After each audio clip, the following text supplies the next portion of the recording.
write, and I quote, that your life journey included, quote, realizing your father's dream. And as a reader, I was wondering why your father's dream and not Chantel Nyonka's dream. Yes. Gail, to be honest with you, a lot of things I still had some question marks growing up. And then looking back, the things that my father always said to me,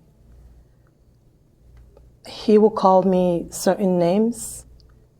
Currently, the president of Cameroon, the wife's name is Chantal. And he will always call me that. And for some reasons, I didn't know. I just didn't know. And he would say things like, you're going to be the one who will build a duplex for me, because at the time, like I said earlier, it was really rough. I remember you say that during the rainy season, it rained in the house. Yes. So he's hoping then that you will be a success story. Yes. And you will be able to move the family to better situation. But I have to say, as a mother and as a parent, that's a lot of pressure to put on a kid.